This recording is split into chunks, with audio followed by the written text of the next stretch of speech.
Okay, good evening, everyone. Welcome to this year's Greer Lecture. I'm Dr. Rocio Gomez, an assistant professor of history at VCU. Before I introduce tonight's speaker, I want to tell you about some of the upcoming events involving the history department and history faculty. On Monday, October 24th at noon, join the VCU Humanities Research Center for the Meet VCU Authors Speaker Series, featuring history's own Dr. Melis Hafez, author of Inventing Laziness, the Culture of Productivity in Late Ottoman Society. In the spring, you can anticipate 2 lecture series events from the history department. In March, we have the Society of the Cincinnati lecture, followed by the Blake lecture on the history of Christianity on April 13th. As always, events hosted by the history department are free and open to the public.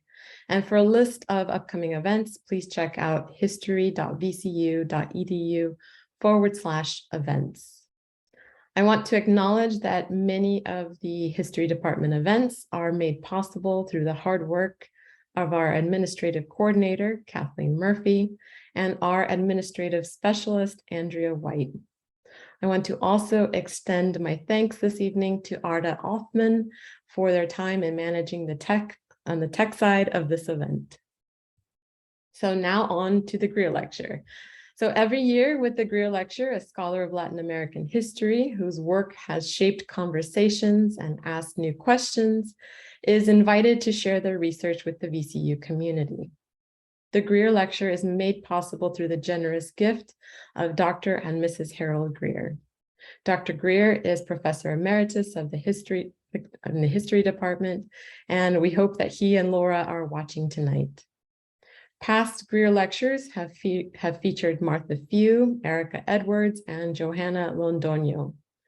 This year, we are delighted to add Dr. Sharika Crawford to this list of excellence. To introduce our speaker, Dr. Sharika Crawford is a professor of history at the United States Naval Academy. Her scholarship focuses on Latin America, the Circum-Caribbean, and the African diaspora. She is the author of The Last Turtlemen of the Caribbean, Waterscapes of Labor, Conservation, and Boundary Making, published by the University of North Carolina Press. It received an honorable mention from the Association of the Caribbean Historians Elsa Gouveia Book Prize Committee in 2021. She is also the recipient of numerous grants and fellowships.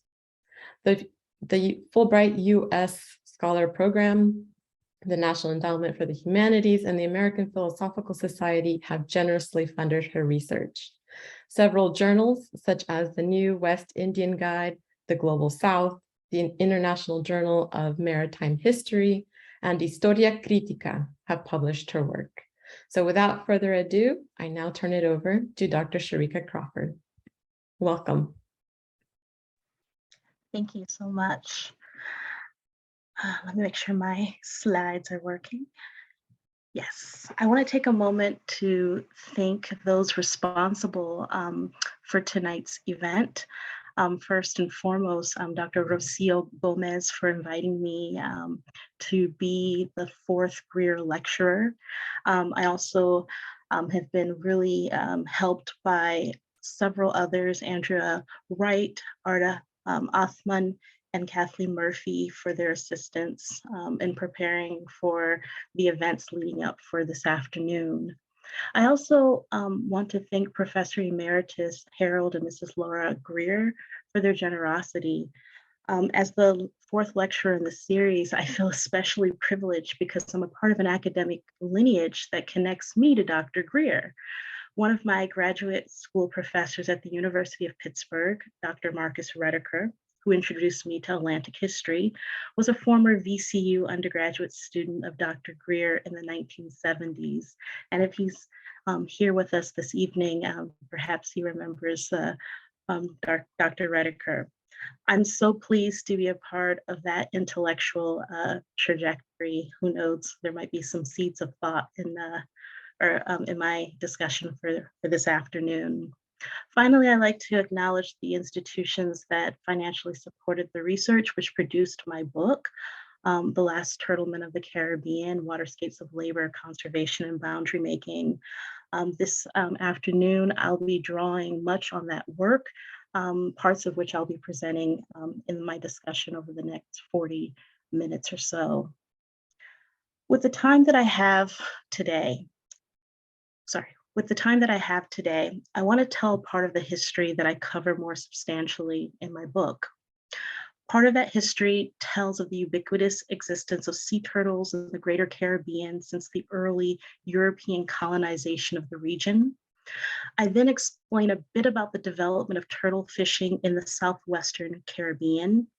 Finally, I shift to maritime conflicts over access to turtle fishing grounds among Spanish-speaking republics in what I'm referring to as the Circum-Caribbean, the coastal rims of the continents of Central and South America, and the small islands offshore those parts of the mainland in the Caribbean. Most specifically, tonight, I'm going to look at one conflict between British Caribbean turtle fishermen from the Cayman Islands and Belize, with that of their interactions alongside Colombian nationals and the Colombian government, which led to the detention of Caymanian and Belizean turtlemen for 10 months in the years between 1925 and 1926. In the book, I also examine the symbiotic relationship between turtle hunters and turtle conservationists in the middle of the 20th century and how the turtle industry came to an end in the 1970s. While I may not have time to discuss these aspects of my work in the talk this afternoon, I am more than willing to address them in the Q&A.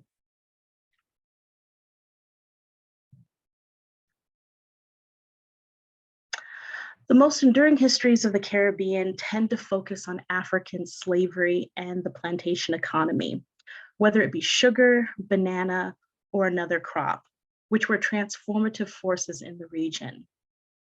Some histories, popular and academic, focus on piracy, tales of the Blackbeard and his crew never grow old. Other regional histories examine revolutionary change from Haiti to Cuba and Grenada. With few exceptions, histories of the Caribbean are and remain largely terracentric, even though most of the terrestrial spaces are surrounded entirely or mostly by the sea. Places like the Cayman Islands or Providencia Island, the homes to the turtlemen in my book, were, and to some extent continue to be, largely unknown. The historical experiences of these small islands existed under a slightly different set of conditions. One of the arguments I made in my book is that the minuscule size of these islands and many others may offer a fuller portrait of the Caribbean past. Most importantly, I argue that the historical role of sea turtles and the human populations that hunted and consumed them in the Caribbean played a fundamental role in the development of the region's edges, both figuratively and physically. For example, the exploration and peopling of the Caribbean were dependent on sea turtles. Early European explorers fed on the flesh of these marine reptiles to diversify the ship's provisions and to drive back malnourishment and disease, so common on their voyages across the Atlantic Ocean and the Caribbean Sea. As travel accounts circulated of their New World voyages, other explorers sought out sea turtles to stock up their warehouses. Live sea turtles were kept for weeks on the decks of ships without the need for food and just a little water. As one scientist explained, turtles were, in his words, big, abundant, available, savory, sustaining, and remarkably tenacious of life. Explorers and new arrivals settled in corners of the region like the Bahamas, the Bay Islands, or the Caymans, which were neither rich in minerals nor soil, but abundant in sea turtles and other marine resources. Maritime activities like turtle fishing, which I cover in my book, have been largely silenced in larger histories of the Caribbean. Thus, this evening and in general, I frame my understanding of the Caribbean from the vantage point, not of the plantation, but the sea. In doing so, I conceive of the Caribbean as a vibrant maritime space where turtle hunting was just one aspect. For the remainder of my time, I will cover the following in this outline. So first, I will explain how sea turtles became part of the diet of people living in and passing through the Caribbean and how it led to the evolution of various turtle hunting techniques. Next, I will discuss how Caymanian turtle hunters came into conflict with various Spanish-speaking republics, with the cases of Colombia being highlighted for tonight. In doing so, I use the specific case study to answer questions about other aspects of the project and my research at large. To understand the history of Caribbean turtle fishing, I had to study the Cayman Islands. Due to the small size of the Cayman Islands and its history of European settlement, as sort of an afterthought, many historians saw it as a minor and insignificant British colony. Yet these islands and others like them have much to teach us about the full breadth of lived experiences of people making their homes in islands and coastal communities in and around the Caribbean Sea, most especially their intimate relationship with sea turtles. Sea turtles have played a significant role in shaping prehistoric human societies. From the Indian to Atlantic Oceans, archaeological remains reveal the use of deposited turtle bones in funeral rites, domestic tools, and decorative items for both elite and non-elite members. Despite written records, maritime archaeologists and marine biologists argue that we can learn a lot about the cultural milieu of these ancient societies from these material remains. According to historical ecologists, roughly 90 million pre-Columbian green and hawksbill turtles existed across 9 nesting sites, with the bulk in the Western Caribbean locales of the Yucatan Peninsula of Mexico, the islands of the Caymans, the Mosquito Keys, which are on the coast, the Caribbean coast of Nicaragua, the Caribbean coast of Costa Rica, of Tortuguero, and Bocas del Toro on the Caribbean coast of Panama. So the area that's circled, this large red circle, is the area that has a very robust history of turtle fishing. And I'll be referencing some of these places again later in the talk. European explorers noted the sightings of turtles regularly in their writings. For example, Christopher Columbus and his crew frequently chronicled the astonishing number of turtles in the region. During his second voyage in 1494, priest and chronicler Andrés Bernaldez noted how Columbus and his crew encountered a multitude of sea turtles around some Cuban offshore islands. He described the number of turtles on and around the islands as follows. The sea was all thick with them, and they were of the very largest, so numerous that it seemed as though ships would run aground on them and were as if bathing in them. By his fourth voyage in 1503, Columbus's son Ferdinand described a similar scene. As the crew approached a shoreline, they saw swarms of turtles on land and sea, making the islands from afar appear to them like little rocks. The Italian explorer named the pair of islands Las Tortugas, or in English, the turtles, though this name would lose favor later to the Caymans. Columbus was not the only early explorer to give a place the name turtles. This happened frequently. Tales of Columbus's voyages and encounters with the flora and fauna helped other European explorers learn to appreciate marine reptiles as an essential provision along dangerous and lengthy transatlantic voyages. Juan Ponce de Leon, the veteran Spanish conqueror and former crewmate of Christopher Columbus, learned such a lesson. After his skirmishes with local indigenous populations and identifying the future location of the Spanish settlement at St. Augustine, on the Floridian Peninsula, De Leon and his three-vessel fleet sailed along the peninsula toward the Caribbean Sea. Upon reaching the southwestern corner of the peninsula, the Spanish conqueror and his crew ran across a group of scattered islands. Seeking to replenish provisions, De Leon and his crew came ashore, capturing 170 green turtles in one evening in 1513. The astonishing number of sea turtles nesting along the beach evoked De Leon to name the islands Las Tortugas, the turtles. These islands, however, should not be confused with Las Tortugas, which Christopher Columbus had found 10 years earlier.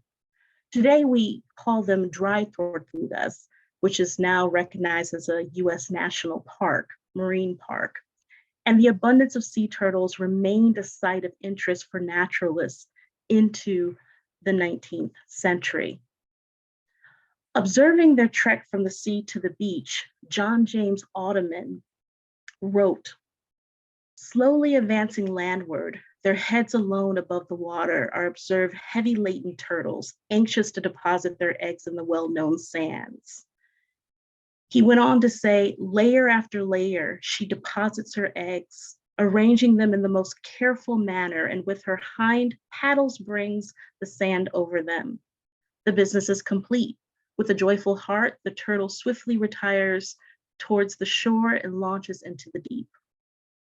Audubon had managed to view and then beautifully describe an activity quite common for turtles. Yet you may be wondering what sort of turtles were found in the Caribbean and the reasons why they were hunted. 6 species can be found in the Caribbean: the loggerhead, the green, the leatherneck, the hawksbill, the olive ridley, and the Kemp's ridley. Except for the 2 ridley species, which nested in the Guianas and the Yucatan Peninsula, the nesting sites for the other turtle varieties are widely dispersed across the Caribbean. Given these contemporary preferred locations, few early modern accounts even mention the olive or the Kemp's ridley. English buccaneer and naturalist William Dampier offered an extensive description of sea turtles in his book, titled A New Voyage Around the World. In the 17th century account, he chronicled how turtles resided mostly along channels thick with seagrass and identified 4 principal sea turtle species: the trunk, which we now call the leatherneck, loggerhead, hawksbill, and green.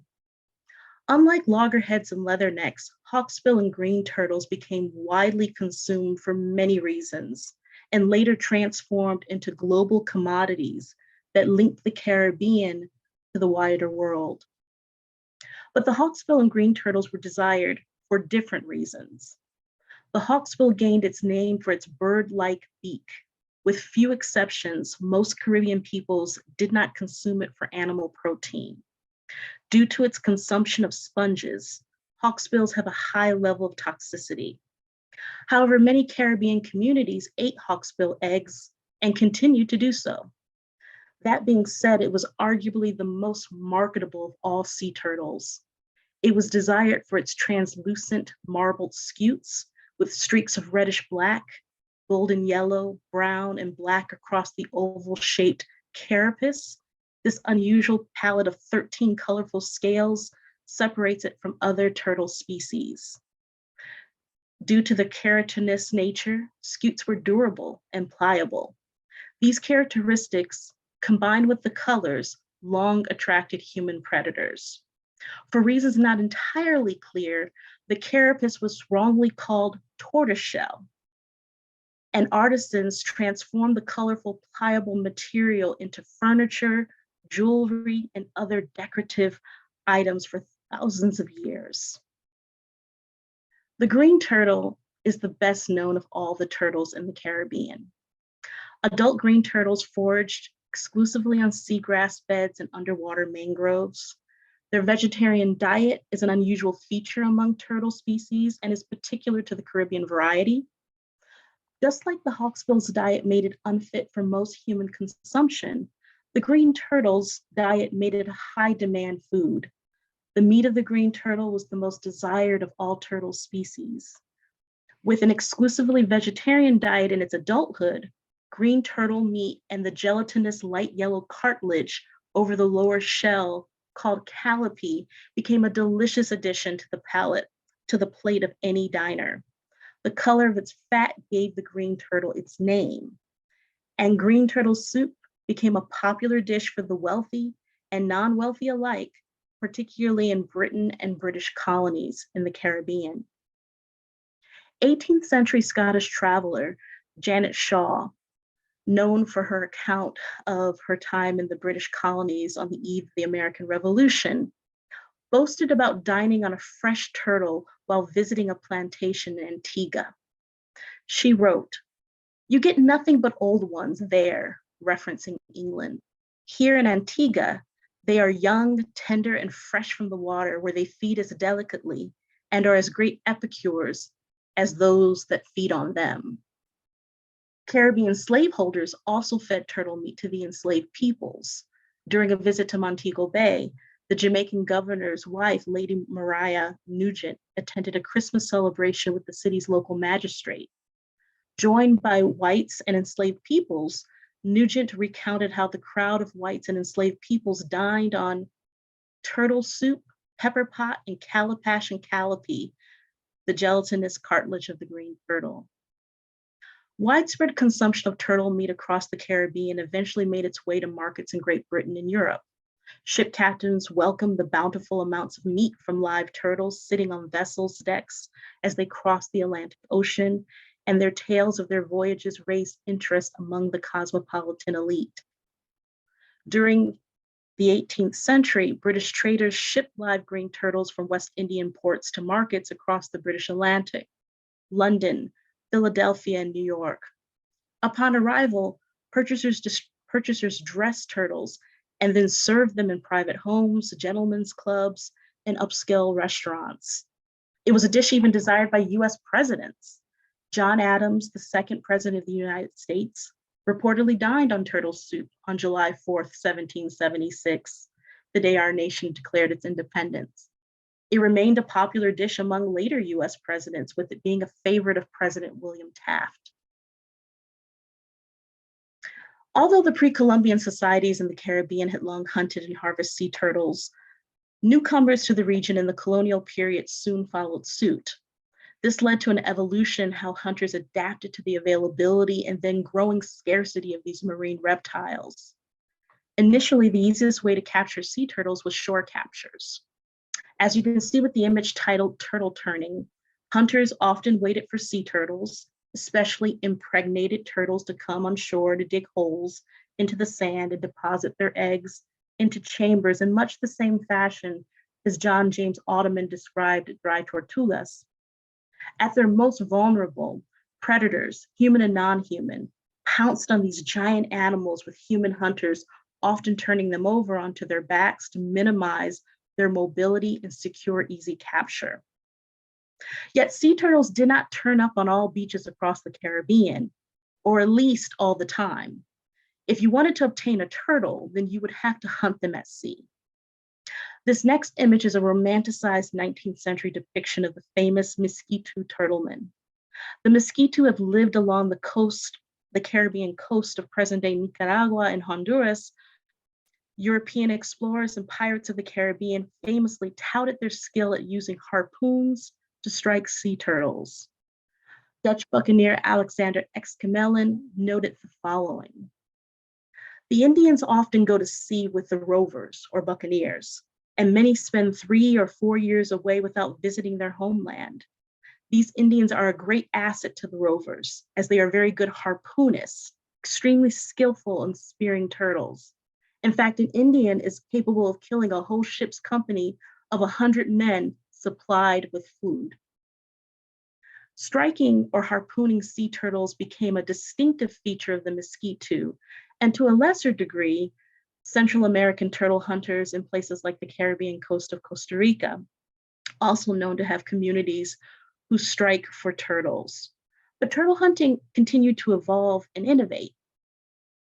The evolution of turtle fishing led to other innovations, such as the trap nets.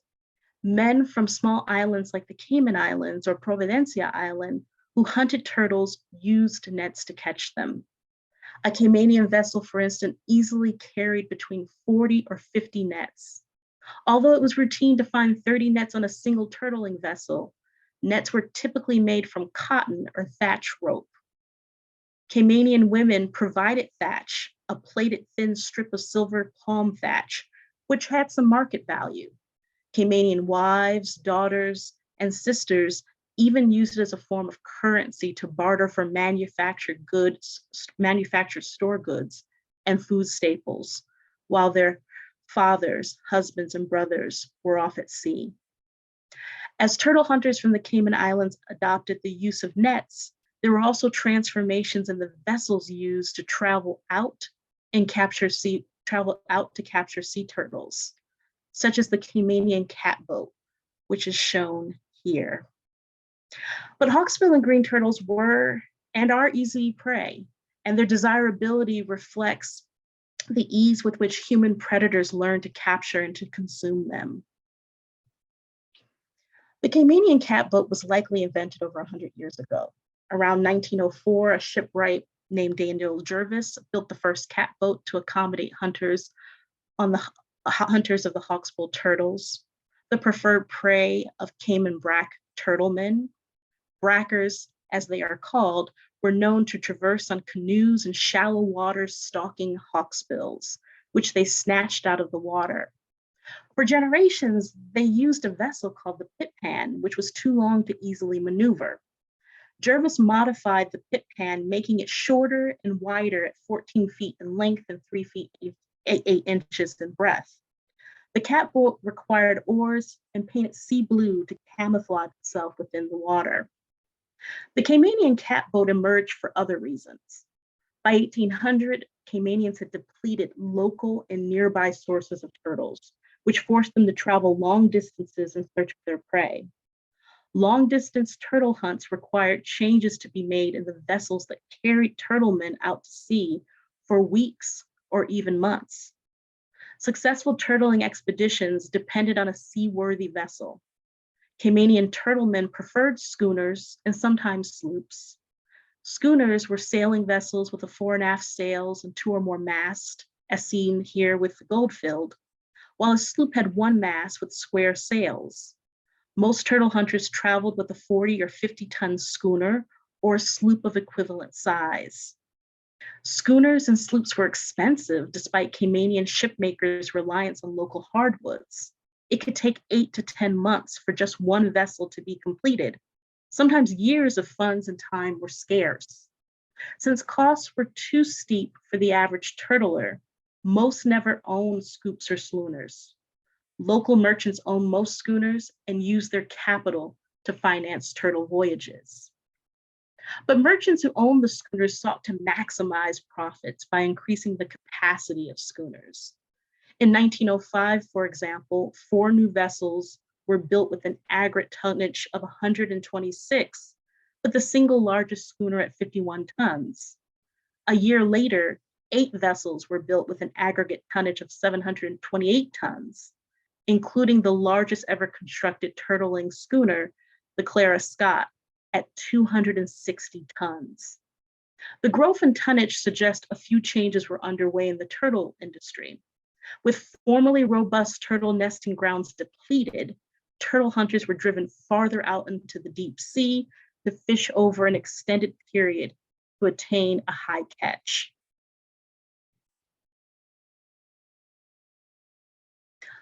Markets for Caymanian source green turtles shifted from England to United States after 1900. More ship owners had secured advanced contracts from buyers in the United States and often delivered the green turtles directly to American ports, such as Key West. In doing so, they kept more of their profits, as fewer turtles died during the voyage. A Jamaican governor explained the process. It is custom now to sell turtle on the fishing ground from whence they are taken, principally to Key West, USA, by boats run by the purchaser. While it's a better deal for most turtlemen, it hurt local revenue as fewer turtles were brought back to the Cayman Islands. By 1900, American purchasers increasingly absorbed the largest share of the Caymanian hunted green turtle, and within a few years, it dominated the market. Affluent diners had long consumed turtle soup and turtle steak at high-end fashionable restaurants or men's clubs. In the annual report on the colony, the Jamaican governor stated that in 1913 passed with, quote, no scarcity of buyers of turtle. During the interwar years, soup manufacturers sold canned turtle products to a wider American market. Key West was the principal market for Caymanian caught green turtles, since Turtlemen earned 2/5 the price it realized a week or 10 days later in New York and other northern cities in America. Yet consumers in the northeastern cities enjoyed turtle products too. In 1938, Life published a story about Moore and Company, the largest turtle cannery in the United States. The cannery reportedly received bi-weekly delivery of Caribbean green turtles, of which only 30% of their meat was used. In the bottom right corner of the slide is a rare photograph of the interior of the turtle soup cannery of A. Grande Company of Key West. The owners were really careful not to allow images of the turtles being slaughtered. Now, I would like to take my time that I have remaining to turn my attention to one dispute over access to turtle fishing grounds between largely Caymanian turtle hunters and the Colombian government, as well as Colombian nationals. This is an excellent example of how turtle fishing disputes help us to see one key argument in the book. Spanish-speaking circum-Caribbean governments and nation builders tried to claim and protect maritime space for their countries. Caymanian turtle hunters became ensnared in these national projections, often of incorporating frontier spaces. Before the late 19th century, Caymanian turtle hunters had unfettered access to turtle fishing grounds in the southwestern Caribbean, which increasingly threatened the newfound interest of governments in this region. As disputes arose over turtle fishing access, Caymanians unwittingly pushed countries to consolidate frontiers and to delimit maritime boundaries. So here's a map of the Caribbean, with particular attention to areas related to turtle fishing. I want to introduce you to a set of islands known as the archipelago of San Andres and Providencia. They're numbered as number 6. It became the location of an intense turtle fishing dispute, which I want to cover with the remaining time that I have. San Andres and Providencia are 2 inhabited islands which belong to Colombia, with its mainland several hundred miles away. As you can see, it's closer to Nicaragua. It was an area rich in hawksbill turtles that had long brought turtle hunters, whether the mosquito of Central America or Caymanians, to pursue this green animal. Since the start of the 20th century, islanders had grown frustrated with the government's inability to protect marine resources such as sea turtle harvesting for San Andres and Providencia inhabitants, despite legislation that required all foreign fishermen to obtain a fishing permit and pay an export duty on all captured turtles. Beginning in 1913, there was a growing chorus of administrators, intendants, as they're called on these islands, that consistently warned Caymanian sea captains that they violated Colombian law in failing to seek permits before hunting turtles. In 1913, Intendant Gonzalo Perez accused these turtlemen of acting, in his words, in opposition with the universal principles that govern the rights of property. Other intendants sought to combat their violation of Colombian law by appealing to the central government in Bogota to devote the resources to purchase a boat to guard and patrol these far-flung keys. Even the Ministry of Foreign Affairs sent out instructions to the British and Dutch consulates, reiterating that it was unlawful to fish in Colombian territorial waters. Providencia Islanders also were deeply frustrated with the consistent violation of Colombian law and sovereignty by these foreign turtle hunters. Quote, British subjects who make the keys, banks, and reefs within our territorial jurisdiction their permanent fishing ground the entire year, almost to the exclusion of our people, dare not go to Pedro Keys, adjacent thereto, and fish without special permission, wrote one Providence Islander by the name of Simon A. Howard in the local newspaper. He was reminding his readers how the British had passed the Morant Pedro Keys Act of 1907, requiring all hunters to obtain a license before harvesting turtles or turtle eggs from these Jamaican keys. Another Providencia Islander, retailer and merchant, Cleveland Hawkins, also noted how such illegal actions harmed his island community. He noted how Caymanian turtle hunters used modern techniques that almost exhausted hawksbill turtle populations in the near waters, while it was nearly impossible for Providencia artisanal hunters to obtain permissions to hunt in turtle-rich waters elsewhere. The ongoing assault against unlawful turtle fishing in Colombian waters led to the creation of new legislation that sought to strengthen the regulation of the turtle fishery. In August 1924, Colombia issued Decree 95, demanding that both nationals and non-nationals pay fees. Colombian nationals had to pay 50 cents per tonnage of ship at port registration and 1 peso for each additional boat attached to the vessel, whereas non-nationals paid double these fees.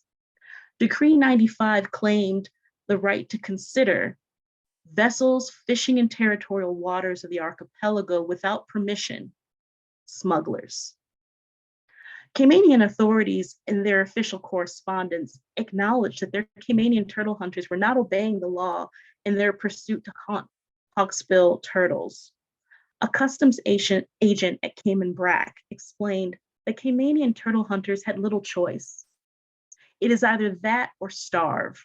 There is no employment for themselves and their vessels other than fishing in these waters, and they are at their wits' end, he explained.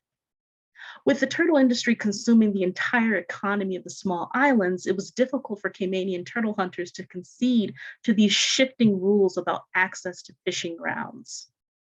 All of this is to offer a context on how this conflict intensified in the fall of 1925. On September 1st, 1925, Providencia Islanders on the sloop called Bird returned from a fishing trip out at the Keys. The captain and crew informed the Colombian Coast Guard that they had found British vessels fishing turtles at Quitasueño, and they had recognized 2 of them as Caymanians who had a long history fishing in the area.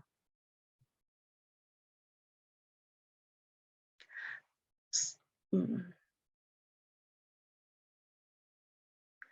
we go. As was custom among turtle fishermen in the region, they greeted each other when their vessels passed. The captain of one of the vessels, the schooner called Edison Brothers, reportedly told these Providencia Islanders that they didn't fear being arrested by Colombian authorities because, quote, the Keys had no owners. Once the Coast Guard heard their account, he quickly dispatched the intendant, who was furious, and also sent a telegram to the Ministry of Foreign Relations for help with the situation, alluding to the absolute lack of respect these fishermen had for Colombian territorial authority. Earlier that year, in May of 1925, the captain of the same schooner, Edison Brothers, failed to obtain a permit to fish turtle and thus purposefully defrauded revenue collectors at Providencia Island of a shipment of 360 hawksbill turtles, valued at 5,000 pesos. When officials tried to apprehend the turtlemen, they fled, making a mockery of Colombian authority. The attendant of San Andres and Providencia Islands asked the Ministry of Foreign Affairs to beef up surveillance by creating a station out there for 10 Coast Guards. He seemed resolved to not allow the turtlemen to continue to disrespect Colombian sovereignty. With a renewed sense of purpose or agency, the intendant contracted a passerby ship to take 50 police out to Quitasueño. By the time the intendant and the police had arrived, the 4th vessel was nowhere to be found. They only managed to capture 2 of the 3 visible in the area. After learning that the sloop Testico and the schooner Edison brothers had not obtained permits to fish out at Quitasueño, they brought the vessels and the combined crew of some 30 or so men to San Andres Island. One of the crew members on the sloop, named Henry Watson, years later gave an oral account of the sloop's capture. In this oral account, he offered insightful details on their detention. San Andres Island authorities formally charged 31 Caymanian and Belizean men with poaching. Colombian authorities likely arrested them after the Turtlemen mocked Colombian authorities and insisted that they had no jurisdiction over these keys and waters. These detained turtle fishermen were fortunate to have a Caymanian sea captain named Edwin Walton, who happened to make a stopover in San Andres and learned of their arrest. Outraged by their detention, he quickly sent cables to the colonial secretary in Jamaica and the British Minister of Foreign Affairs in Bogota before continuing to Jamaica. Once he arrived, he reported their circumstances to the Jamaican newspaper, The Gleaner, hoping to garner public sympathy. Walton dismissed the charges and insisted that these turtle hunters had not violated any Colombian law. Like the sea captains of the two vessels, Walton dismissed the idea of Colombian sovereignty. He wrote, "For the past 75 to 80 years, the turtle fishermen of the Cayman Islands had been accustomed to visiting those waters around the keys and reefs that lie between Jamaica and Quitasueño, and this privilege has never been questioned until very recently when the Colombian government had tried to stop them." Walton also accused Providencian Islanders of jealousy, protecting their access, trying to protect access to their own turtle fishing grounds. Finally, he called on the British government to intercede. British interventions were slow. After 10 months, the Supreme Court of Colombia finally released the Turtlemen on a technicality. The judges explained that Decree 95 of 1924 was an overreach of power from the executive office. The detained Caymanian and Belizean crew welcomed the news and began to make their way home. Behind the scenes, the British government secured £10,000 as a friendly settlement from Colombian authorities. The bulk of this money, however, was recouped by the British government to offset expenses during the Turtlemen's defense and detention at San Andres. The two sea captains whose vessels were taken and who were detained received a small compensation for the loss of those vessels. Edwin Walton, the master mariner who informed British authorities about the detention, was given a public ceremony and awarded a brass-plated Royal Arms encrusted chronometer. With such an incident, you would think that it gave Caymanian turtle hunters and British authorities pause about hunting sea turtles in the archipelago. But there continued to be disputes between Caymanians and Colombia over unlawful turtle hunting. Caymanian claims of traditional fishing grounds compelled British authorities to question openly Colombian sovereignty over these keys. In the short run, in the end, however, Caymanian turtlemen had to accept greater regulations on turtle fishing, whether that be in Colombia, Nicaragua, or Costa Rica.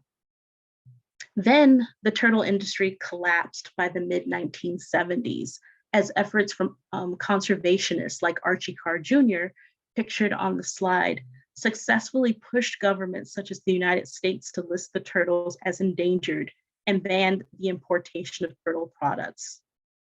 Today, the green and hawksbill sea turtles are still threatened. They remain listed on the endangered species list, in spite of efforts like Carr and even Caymanian turtle fishing captains who helped him with his efforts. In conclusion, my talk hinted at, and my book makes much clearer, the following. The existence and decline of turtle fishing in the Caribbean is another way to understand the transition of the Caribbean from slavery to free labor, from imperial to national governance, and from resource extraction to today tourism. This book shows how this niche regional economy of turtles and disputes over hunting them became a conduit to understanding the politics of sovereignty and the role of non-elites. In a broader sense, this book places the maritime space as a pivotal component of the Caribbean experience. Thank you so much for your attention. I welcome the opportunity to hear comments or answer any questions that you may have.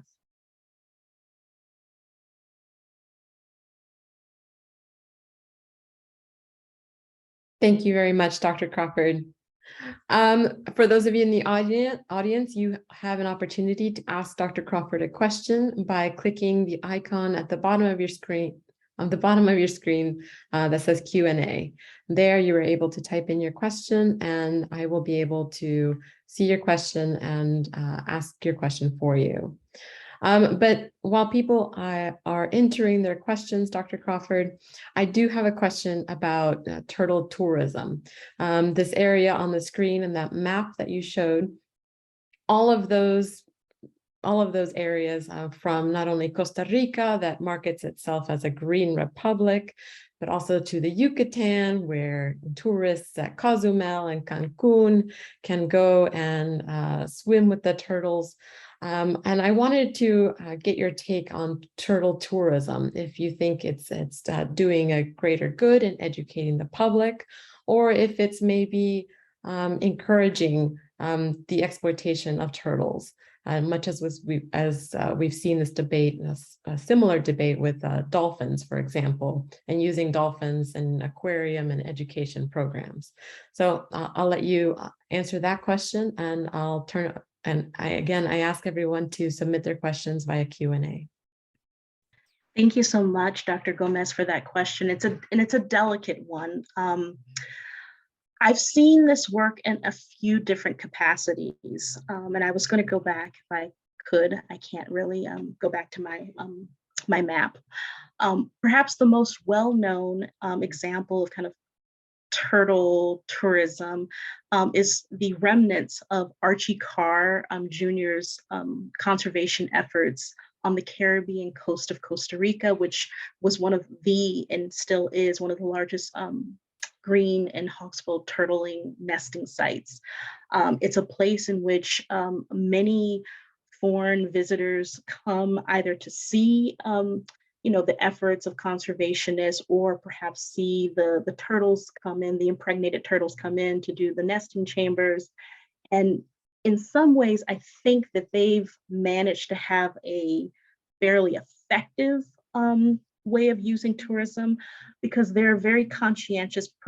First of all, it's kind of organized and ran by biologists and marine specialists and herpetologists, reptilian specialists, and so they're not promoting use, like being in a pool of sea turtles and playing with them. Like, you're usually helping to contribute to kind of sea turtle conservation research, which some of you may know has been increasingly dangerous. There has been people who have died because these the taking of the sea turtle eggs is still illegal, and it kind of overlaps with narco seed trade routes, and so they kind of go hand in hand. And so in the case of Costa Rica, that might be an example where foreign visitors are being utilized to kind of promote and kind of understand better what's happening with the plight of sea turtles, but not necessarily exploiting them.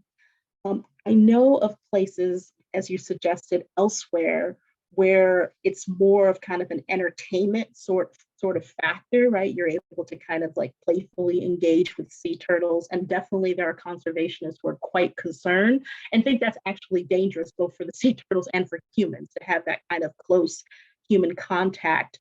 That doesn't seem to be as helpful. I don't think that the visitors to those particular places come away with a deeper understanding of the dangers of sea turtles, or their biology, or their kind of living conditions, but they may be providing employment for the locals who live near these sea turtles, who have the option always have the kind of the temptation to essentially poach or to capture these animals unlawfully, which could obviously hurt the larger population. So it's very, very delicate. You want to obviously promote the flight, the understanding of what's happening. You want to raise funds for these institutions and maybe for the local peoples who live near them. Yet at the same time, not all institutions throughout the Caribbean have managed to kind of reconcile those competing factors effectively. So some people are really concerned if it harms rather than helps. So I think it does depend. Yes, certainly you see that there's a balance, and in some regions and others, there's still it's still a work in progress, right? Yeah. The next question comes from my colleague in the history department, Antonio Espinosa, who asks, did the US government have any role, direct or indirect, in the Colombian government's push to assert sovereignty over the Providencia and San Andres Islands? That's an excellent question. And he adds that this is considering the context of US-Colombia relations after the independence of Panama, the construction of the canal, and the growing US influence in Latin America after World War I. So the immediate answer is yes, and it's something that I've written about separately in shorter pieces and articles. For the context, for those of you who don't have maybe a better sense of this US-Colombian history, the archipelago, as I showed on the map, is really far away from mainland Colombia, which means it's a space that's been contested. Traditionally, vis-a-vis Nicaragua, has claimed it, but the US has also had some interest in the area for a few different reasons. When the United States government participated in Panama's separation from Colombia in 1903 that led to it becoming an independent state in 1904, there had been discussions of whether or not the islanders from San Andres and Providencia would succeed with Panama. There was an official US commission that did visit to ascertain whether or not there was an opportunity there or what would be the future. And that story is not fully clear. What is clear is that once the Colombian government learned that that was even a potential threat, they became much more interested in the islands in a way that prior to 1903, they had a very benign, neglectful approach to these distant, far-flung places. And for the Americans, after this opportunity in 1903, there's not a tremendous interest in the archipelago other than these keys. These keys where the fishermen are hunting turtles, and there's also guano, excavation that's taking place there. It becomes a place that they want to keep sort of their hands on, because initially you need to have coaling deposits, as the ships are passing through to get to Panama. They claim one of the keys briefly under President Woodrow Wilson in 1915 that makes an uproar with Colombia. But then over time, as the technology changes with shipping, the archipelago becomes less of a kind of a pertinent interest for US, but it's always used in larger conversations and contestations over Colombia's sovereignty. So later on in the 1950s, when the British government again is arbitrating negotiations between their Caymanian turtle fishermen and the authorities on Providence Island, they look into their history and once again they ask, well, do these islands or these keys really belong to Colombia? Because we see evidence that the US had an interest there, Nicaragua has a stake there, and so it becomes enmeshed in this larger, complicated story of sovereignty. So that's a very long answer, but it is a side story to what's happening with the Turtlemen. Yeah, thank you. I think going from that very focused space on the Caribbean, we're going to blow it up a bit with Karen Rader's question. Dr. Karen Rader is, of course, my colleague in the history department, and she says, thank you for this fascinating talk. Could you say more about the oceanic turn that is playing out in the humanities broadly, as scholars give more attention to oceans in human endeavors, including labor, culture, politics, and also how this historiography is shaping or shapes Latin American history. Yes. So I'll try to be quick. I have to give much of my props to people like Jeffrey Bolster, who kind of wrote this very important HR article, but he's one of many other voices. Helen Rosadowski is another one who really pushed scholars to take seriously the sea and the ocean, not as kind of a backdrop of telling a story about kind of what's basically happening on land, but really make the ocean and the life that's in the ocean, human and non-human, actually active agents. I was not trained as a maritime or an environmental historian, but to study truthfully the industry of turtle fishing and to better understand these small islands that I have worked on, I very much had to engage with this particular historiography. John Gillis, who recently died just about a year or two ago, was tremendously important for kind of theorizing. Kind of blue humanities is another term for it. And we have seen a slight turn, I would argue, in Latin American history. You have works that have recently, like Cristina Soriano, who's looking at late 18th, early 19th century coastal Venezuela. We're thinking of Ernesto Bassi, who's looking at sailors and mariners. There's increasingly more engagement with kind of the ocean and the sea, whether it's conduits of information and rumors, in terms of kind of rethinking kind of the lived geographical space of the people who are coming from these very kind of ocean centered environments.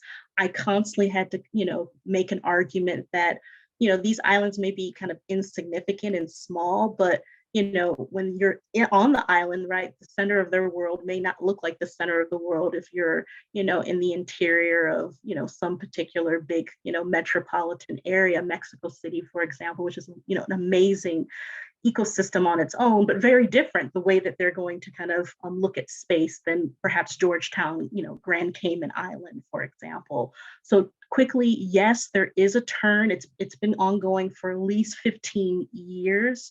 15 to 18 years, much more broadly. And I think now Latin Americanists are increasingly taking seriously kind of oceanic and blue humanities, framings to their own work.